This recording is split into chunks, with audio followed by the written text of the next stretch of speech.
Hi friends, நம்ம ப்ளவுஸோட size என்ன அப்படின்னு சொல்லிட்டு எப்படி கண்டுபிடிக்கிறதுன்னு பார்க்கலாம் வாங்க.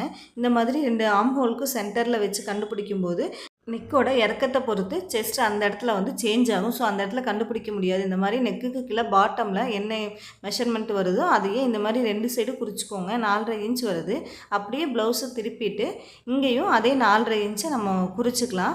இந்த மாதிரி குறிச்சிட்டு அதுக்கப்புறம் நம்ம டோட்டல் மெஷர்மெண்ட் எடுக்கணும். அது எப்படி எடுக்கணும்னு பார்க்கலாம். நீங்கள் இந்த மாதிரி மெஷர்மெண்ட் எடுத்திங்கன்னா தான் உங்களோட செஸ்ட் அளவு என்னன்னு சொல்லிட்டு பர்ஃபெக்டாக கண்டுபிடிக்க முடியும். ஹூக் மாட்டுற சைடு மட்டும் விட்டுட்டு அதுக்கு பேலன்ஸ் தள்ளி இருக்கிற இடத்துலேருந்து இந்த மாதிரி சுற்றியும் நம்ம டேப் வச்சு மெஷர் பண்ணிக்கலாம். மெஷர் பண்ணோம் அப்படின்னா நம்மளோட செஸ்ட் அளவு என்னன்னு சொல்லிட்டு கண்டுபிடிச்சிடலாம். அப்படியே திருப்பிட்டு ஹூக் இருக்கிற சைடும் ஃபுல்லாக நம்ம மெஷர் பண்ணோம் அப்படின்னா 38 இன்ச் வருது. இதுதான் நம்மளோட செஸ்ட் அளவு. ஸோ இதே மாதிரி தான் நீங்கள் கண்டுபிடிக்கணும். இதே இந்த இடத்துல வச்சு பார்க்கும்போது சேஞ்ச் ஆகும். Okay friends, thank you.